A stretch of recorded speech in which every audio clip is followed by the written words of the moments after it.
नमस्कार दोस्तों, आप देख रहे हैं पद्म अवार्ड्स 2026 स्पेशल क्विज। आज की इस क्लास में पद्म पुरस्कारों से जुड़े टॉप 30 महत्वपूर्ण प्रश्न, हर प्रश्न के साथ सही उत्तर और पूरा एक्सप्लेनेशन। प्रश्न 1, पद्म पुरस्कार 2026 के संबंध में निम्नलिखित कथनों पर विचार करें। पहला कथन, कुल 131 पुरस्कार। दूसरा कथन, 2 युगल मामले। तीसरा कथन, विदेशी या एनआरआई के 10 व्यक्ति। इनमें से कौन सा सही है? विकल्प ए केवल 1 और 2, विकल्प बी केवल 2 और 3, विकल्प सी केवल 1 और 3, विकल्प डी 1, 2 और 3 सभी। सही उत्तर विकल्प ए केवल 1 और 2। कथन 3 गलत है क्योंकि विदेशी और एनआरआई श्रेणी में केवल 6 व्यक्ति शामिल हैं, न कि 10। प्रश्न 2, पद्म विभूषण 2026 के सही युग्म चुनें।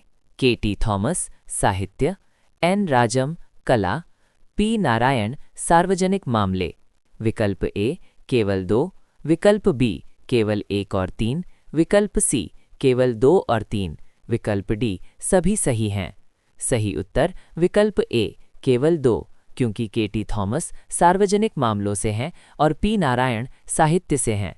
केवल एन. राजम का मिलान सही है। प्रश्न 3, पद्म विभूषण विजेता श्री धर्मेंद्र सिंह देओल के बारे में कौन सा कथन गलत है? विकल्प ए उन्हें मरणोपरांत सम्मान मिला, विकल्प बी उन्हें ही मैन कहा जाता है, विकल्प सी उनका निधन 24 नवंबर 2024 को हुआ था, विकल्प डी 300 से अधिक फिल्मों में योगदान। सही उत्तर विकल्प सी उनका निधन 24 नवंबर 2025 को हुआ था। यह कथन गलत है क्योंकि उनका निधन 24 नवंबर 2025 को हुआ था। प्रश्न 4, केरल के पूर्व सीएम वी.एस. अच्युतानंदन के बारे में क्या सही है? विकल्प ए वे 10वें सीएम थे, विकल्प बी 101 वर्ष की आयु में 2025 में निधन, विकल्प सी उन्हें साहित्य में पुरस्कार मिला, विकल्प डी वे कभी विपक्ष के नेता नहीं रहे। सही उत्तर विकल्प बी 101 वर्ष की आयु में 2025 में निधन। उनका निधन 101 वर्ष की आयु में जुलाई 2025 में हुआ था और वे केरल के 11वें सीएम थे। प्रश्न 5, पुस्तक हनीबीज ऑफ सोलोमन किस पद्म विभूषण विजेता की आत्मकथा है? विकल्प ए श्री पी. नारायण, विकल्प बी श्री के.टी. थॉमस, विकल्प सी श्री वी.एस. अच्युतानंदन, विकल्प डी सुश्री एन. राजम। सही उत्तर विकल्प B Shri K T. Thomas. Honeybees of Solomon पूर्व जस्टिस के.टी. थॉमस की आत्मकथा है। प्रश्न 6, पद्म पुरस्कार 2026 की सूची में महिलाओं की कुल संख्या कितनी है? विकल्प ए 16, विकल्प बी 19, विकल्प सी 21, विकल्प डी 13। सही उत्तर विकल्प बी 19। इस वर्ष की सूची में 19 महिलाएं शामिल हैं, जबकि 16 मरणोपरांत पुरस्कार हैं। प्रश्न 7, किसे वर्ष 2026 में पद्म भूषण से सम्मानित नहीं किया गया?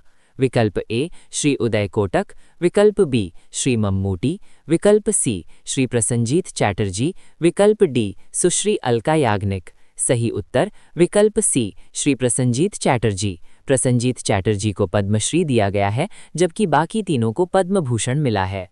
प्रश्न 8, 2026 में अनाम नायकों के चयन में सरकार की कौन सी नीति दिखाई देती है? विकल्प ए सिफारिश से खोज यानी डिस्कवरी, विकल्प बी विजिबिलिटी को प्राथमिकता, विकल्प सी राजनीतिक पैरवी को बढ़ावा, विकल्प डी शहरी केंद्रित। सही उत्तर विकल्प ए सिफारिश से खोज। सरकार अब रिकमेंडेशन के बजाय डिस्कवरी पर जोर देती है और ज़मीनी स्तर के नायकों को खोजती है। प्रश्न 9, खेल जगत के पद्मश्री विजेताओं में सही युग्म चुनें। रोहित दोहरे शतक, सविता हॉकी वॉल, प्रवीण भाला फेंक स्वर्ण। विकल्प ए केवल 1 और 2, विकल्प बी केवल 2 और 3, विकल्प सी केवल 1, विकल्प डी 1, 2 और 3 सभी। सही उत्तर विकल्प ए केवल 1 और 2, क्योंकि युग्म 3 गलत है क्योंकि प्रवीण कुमार ने हाई जंप में स्वर्ण जीता था, न कि भाला फेंक में। प्रश्न 10, पद्मश्री प्राप्तकर्ता गफूरुद्दीन मेवाती किस कला के लिए प्रसिद्ध हैं? विकल्प ए बांसुरी वादन, विकल्प बी पांडुन का कड़ा, विकल्प सी कठपुतली, विकल्प डी मधुबनी। सही उत्तर विकल्प बी पांडुन का कड़ा। वे दुर्लभ पांडुन का कड़ा गाथा के लिए प्रसिद्ध राजस्थानी लोक गायक हैं। प्रश्न 11, हरमनप्रीत कौर को पद्मश्री देने का मुख्य आधार क्या है? विकल्प ए 2024 टी20 कप, विकल्प बी 2025 महिला वनडे वर्ल्ड कप जीत, विकल्प सी टेस्ट रन, विकल्प डी अर्जुन पुरस्कार। सही उत्तर विकल्प बी 2025 महिला वनडे वर्ल्ड कप जीत। उनके नेतृत्व में भारत ने 2025 में ऐतिहासिक महिला वनडे वर्ल्ड कप जीता था। प्रश्न 12। पद्म भूषण विजेता भगत सिंह कोश्यारी का संबंध किस राज्य या क्षेत्र से है? विकल्प ए यूपी साहित्य, विकल्प बी उत्तराखंड सार्वजनिक मामले, विकल्प सी महाराष्ट्र सामाजिक कार्य, विकल्प डी बिहार कला। सही उत्तर विकल्प बी उत्तराखंड सार्वजनिक मामले। भगत सिंह कोश्यारी उत्तराखंड से हैं और सार्वजनिक मामलों के लिए सम्मानित हुए। प्रश्न 13। डॉक्टर प्रतीक शर्मा जिन्हें पद्मश्री मिला है के बारे में सही कथन चुनें। पहला कथन, वे यूएसए से हैं। दूसरा कथन, वे कैंसर निदान में एआई का उपयोग करते हैं। विकल्प ए केवल एक, विकल्प बी केवल दो, विकल्प सी एक और दो दोनों, विकल्प डी कोई नहीं। सही उत्तर विकल्प सी एक और दो दोनों। वे यूएसए स्थित डॉक्टर हैं जो कैंसर निदान में एआई का उपयोग करने में अग्रणी हैं। प्रश्न 14। पद्मश्री विजेता बलदेव सिंह किस क्षेत्र से संबंधित हैं? विकल्प ए कबड्डी, विकल्प बी हॉकी कोचिंग, विकल्प सी एथलेटिक्स, विकल्प डी कुश्ती। सही उत्तर विकल्प बी हॉकी कोचिंग। वे प्रसिद्ध हॉकी कोच और द्रोणाचार्य अवॉर्डी हैं। प्रश्न 15। 2026 के पुरस्कारों में मरणोपरांत पुरस्कार पाने वालों की कुल संख्या कितनी है? विकल्प ए 13, विकल्प बी 16, विकल्प सी 19, विकल्प डी 06। सही उत्तर विकल्प बी 16। कुल 16 हस्तियों को मरणोपरांत सम्मानित किया गया है। प्रश्न 16। पद्म विभूषण विजेता एन राजम ने किस वाद्य में गायकी अंग विकसित किया? विकल्प ए सितार, विकल्प बी वीणा, विकल्प सी वायलिन, विकल्प डी सरोद। सही उत्तर विकल्प सी वायलिन। उन्हें सिंगिंग वायलिन की जननी कहा जाता है। प्रश्न 17। पद्म पुरस्कारों की श्रेणियों का सही मिलान चुनें। पहला पद्म विभूषण असाधारण सेवा, दूसरा पद्म भूषण किसी भी क्षेत्र में सेवा, तीसरा पद्मश्री उच्च कोटि सेवा। विकल्प ए केवल एक, विकल्प बी 1 और 2, विकल्प सी 2 और 3, विकल्प डी सभी। सही उत्तर विकल्प ए केवल एक। केवल पहला मिलान सही है क्योंकि पद्म भूषण उच्च कोटि की सेवा और पद्मश्री विशिष्ट सेवा के लिए है। प्रश्न 18। पद्म भूषण विजेता पीयूष पांडे किस क्षेत्र के दिग्गज थे? विकल्प ए पत्रकारिता, विकल्प बी विज्ञापन यानी एडवर्टाइजिंग, विकल्प सी शेयर बाजार, विकल्प डी निर्देशन। सही उत्तर विकल्प बी विज्ञापन। पीयूष पांडे भारतीय विज्ञापन जगत के पितामह माने जाते थे। प्रश्न 19। पद्मश्री विजेता शफी शोक किस कार्य के लिए जाने जाते हैं? विकल्प ए डोगरी गीत, विकल्प बी कश्मीरी शब्दकोश, विकल्प सी पश्मीना, विकल्प डी शायरी। सही उत्तर विकल्प बी कश्मीरी शब्दकोश। वे जम्मू कश्मीर के विद्वान हैं जिन्होंने कश्मीरी शब्दकोश तैयार किया। प्रश्न 20। डॉक्टर दंपत्ति रामचंद्र और सुनीता गोदबोले को किस क्षेत्र में पद्मश्री मिला?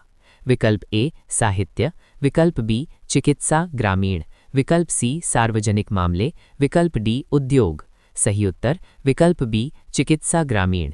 उन्होंने छत्तीसगढ़ में ग्रामीण स्वास्थ्य सेवाओं के लिए अपना जीवन समर्पित किया। भूषण दिया गया। विकल्प ए कला, विकल्प बी खेल यानी स्पोर्ट्स एनआरआई, विकल्प सी सार्वजनिक मामले, विकल्प डी सामाजिक कार्य। सही उत्तर विकल्प बी खेल एनआरआई। विजय अमृतराज एक टेनिस लेजेंड है और उन्हें एनआरआई श्रेणी के तहत खेल के लिए सम्मानित किया गया। प्रश्न 22। 2026 में डुओ यानी युगल पुरस्कारों की संख्या कितनी है? विकल्प ए 01, विकल्प बी 02, विकल्प सी 03, विकल्प डी 05। सही उत्तर विकल्प बी 02। इस बार कुल 2 युगल मामले या डुओ केस शामिल हैं जिसमें पुरस्कार एक गिना जाता है लेकिन 2 लोगों को दिया जाता है। प्रश्न 23। विरासत संरक्षण के तहत किस मार्शल आर्ट को सम्मानित किया गया? विकल्प ए कलारी पयट्टू, विकल्प बी सिलंबम, विकल्प सी गतका, विकल्प डी थांगता। सही उत्तर विकल्प बी सिलंबम। विश्लेषण में तमिलनाडु की पारंपरिक मार्शल आर्ट सिलंबम का उल्लेख है जो लाठी घुमाने की कला है। प्रश्न 24। पद्म भूषण विजेता शिबू सोरेन जिन्हें मरणोपरांत सम्मान मिला, किस राज्य के पूर्व सीएम थे? विकल्प ए ओडिशा, विकल्प बी झारखंड, विकल्प सी छत्तीसगढ़, विकल्प डी बंगाल। सही उत्तर विकल्प बी झारखंड। वे झारखंड के पूर्व मुख्यमंत्री और प्रमुख आदिवासी नेता थे जिन्हें दिशोम गुरु भी कहा जाता है। प्रश्न 25। पद्म भूषण विजेता कलीपट्टी रामास्वामी पलानीस्वामी का संबंध किस क्षेत्र से है? विकल्प ए कृषि, विकल्प बी चिकित्सा, विकल्प सी विज्ञान, विकल्प डी साहित्य। सही उत्तर विकल्प बी चिकित्सा। वे तमिलनाडु से चिकित्सा क्षेत्र के विशेषज्ञ हैं और गरीबों के इलाज के लिए जाने जाते हैं। प्रश्न 26। इनमें से कौन सा 2026 का नीतिगत बदलाव नहीं है? विकल्प ए सिफारिश का अंत, विकल्प बी शहरी अभिजात वर्ग पर ध्यान, विकल्प सी विविधता, विकल्प डी पारदर्शिता। सही उत्तर विकल्प बी शहरी अभिजात वर्ग पर ध्यान। ये गलत है क्योंकि सरकार का ध्यान अब जमीनी स्तर पर है, न कि शहरी एलीट क्लास पर। प्रश्न 27। सतीश शाह को मरणोपरांत किस क्षेत्र में पद्मश्री मिला? विकल्प ए सामाजिक कार्य, विकल्प बी कला यानी सिनेमा, विकल्प सी साहित्य, विकल्प डी चिकित्सा। सही उत्तर विकल्प बी कला सिनेमा। वे एक मशहूर कॉमेडी अभिनेता थे जो साराबाई वर्सेस साराबाई जैसे शो के लिए प्रसिद्ध थे। प्रश्न 28। पद्मश्री विजेता तरुण भट्टाचार्य कौन सा वाद्य बजाते हैं? विकल्प ए तबला, विकल्प बी संतूर, विकल्प सी बांसुरी, विकल्प डी शहनाई। सही उत्तर विकल्प बी संतूर। वे मेहर घराने के विख्यात संतूर वादक हैं। प्रश्न 29। केरल के वेलापल्ली नटेशन को किस श्रेणी में पद्म भूषण मिला? विकल्प ए सामाजिक कार्य, विकल्प बी सार्वजनिक मामले, विकल्प सी व्यापार, विकल्प डी विज्ञान। सही उत्तर विकल्प बी सार्वजनिक मामले। उन्हें पब्लिक अफेयर्स के लिए सम्मानित किया गया है। प्रश्न 30। मरणोपरांत पुरस्कारों के बारे में सही कथन चुनें। विकल्प ए वीके मल्होत्रा को मरणोपरांत पद्म भूषण मिला, विकल्प बी धर्मेंद्र को जीवन काल में मिला, विकल्प सी अच्युतानंदन को पद्मश्री मिला, विकल्प डी सतीश शाह को पद्म भूषण मिला। सही उत्तर विकल्प ए वीके मल्होत्रा को मरणोपरांत पद्म भूषण मिला। ये सही है क्योंकि धर्मेंद्र जी को मरणोपरांत मिला है, अच्युतानंदन जी को पद्म विभूषण मिला है और सतीश शाह को पद्मश्री मिला है।